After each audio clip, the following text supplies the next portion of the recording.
السلام عليكم ورحمة الله وبركاته. الحمد لله رب العالمين، والصلاة والسلام على رسوله الكريم وعلى آله وأصحابه أجمعين أما بعد.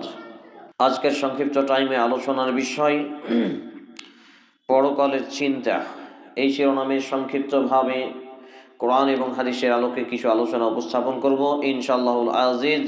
ওয়া মা তৌফিকি ইল্লা বিল্লাহ, আলাইহি তাওয়াক্কালতু ওয়া ইলাইহি উনীব। আল্লাহ রাব্বুল আলামিন আমাদেরকে দুনিয়াতে পাঠিয়েছেন, মানে আমাদেরকে জীবন দিয়েছেন, বাঁচিয়ে রেখেছেন।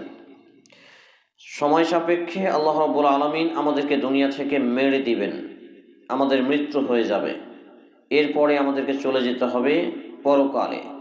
এই পরকালের জন্য হয়তো বা আমাদের জায়গাটি হবে শান্তির বা অশান্তির।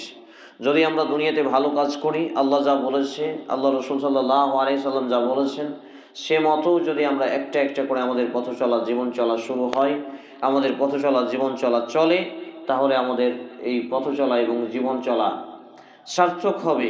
মানে পার্থিব জীবনকে যদি আমরা কোরআন এবং হাদিস দিয়ে সাজাতে পারি, তাহলে পরকালের জীবনকে জীবন আমাদের সাজবে। তো এই পরকালের চিন্তা, নেকি যদি করতে পারি তাহলে জান্নাত, যা শেষ হবার নয়।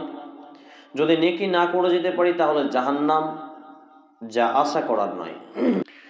তো পরকাল মূলত জীবন হচ্ছে সেইটা, মৃত্যুর পরের যে জীবনটা, এটাই হচ্ছে মূলত একটা জীবন, যেটা আমরা অনেকেই ভুলে গেছি। অনেকেই মানে এখনকার বেশিরভাগ মুসলমানরা আমরা ভুলে গেছি।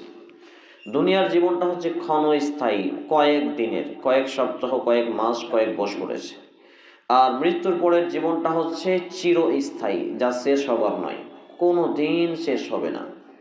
সেই জীবন নিয়ে আমরা যদি চিন্তা চেতনা করি, আমরা যদি সেই রকম ঈমান এবং আমলকে তৈরি করি, তাহলে আমাদের দুনিয়াতে চাওয়া পাওয়া হবে খুব কম। বেশি বেশি জামা কাপড়, ড্রেস পোশাক, খাওয়া দাওয়া, বাড়ি গাড়ি, জমি জামা, এটা সেটা বেশি চাহিদা থাকবে না।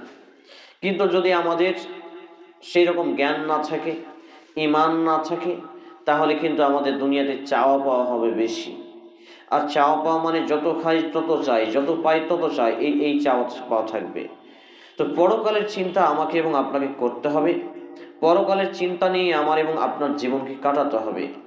আমি যে আয়াত খুতবা পাঠের পরে, আল্লাহ রাব্বুল আলামিনের পরে হামদ সানা পাঠের পরে আপনাদের সামনে যে আয়াতটি পাঠ করেছি, এটি রয়েছে সূরা আল ইনফিতর 82 নম্বর সূরা, আয়াত নম্বর 5, 30তম পারা, পৃষ্ঠা নম্বর 592 ক্রমিক নম্বরে বর্ণিত হয়েছে এটি।